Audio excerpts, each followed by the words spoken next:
Paano mo nalamang in love siya sa'yo?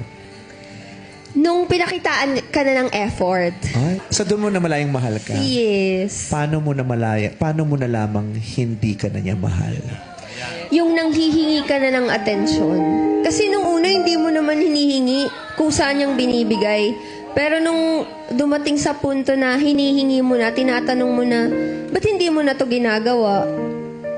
Ba't ayaw mo nang gawin? Doon ko mo nare-realize na, ay, nung una binigay ng kusa, tapos ngayon hinihingi ko na hindi pa binibigay. Yeah. Paano mo nasabing, ay, tapos na to?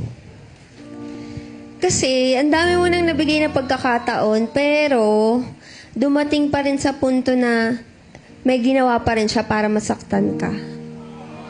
Kahit tinanggap mo na yung mga dating pagkakamali, tas inulit pa rin yung bagay na makakasakit sa'yo. Parang, sinasadya na ba to o hindi mo lang talaga ako mahal? Kailan mo nasabing, ay, kaya ko nang lumaya at magpalaya?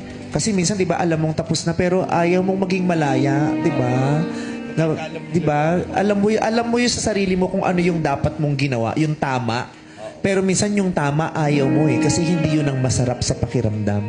Pero kailan mo nasabing, palalayain ko na yung sarili ko at palalayain ko na rin siya. Hindi ko masabi yung makakalaya, pero dumating ako dun sa puntong bibitaw ako.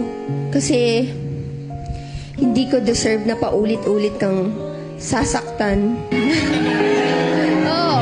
Yung tanong, naging mabuti kang tao, pero mali yung Oo. binalik sa'yo. Yung minsan nakakaiyak eh. Tinanggap mo na nga lahat ng pagkakamalit. Alam niyang masasaktan ka dun, pero ba't inulit gawin sa'yo? Kailan mo nasabing, kaya mo na ulit? Everyday, tinatry ko sabihin. Going there. Baby steps.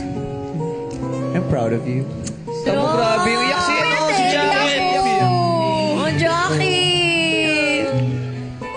Pero laban. Laban, Jacket, Laban sa no? buhay. Baby steps. Yes. Baby steps. You don't force it. Yes. Every day, just wake up and hope. Yeah. Dadating tayo dyan.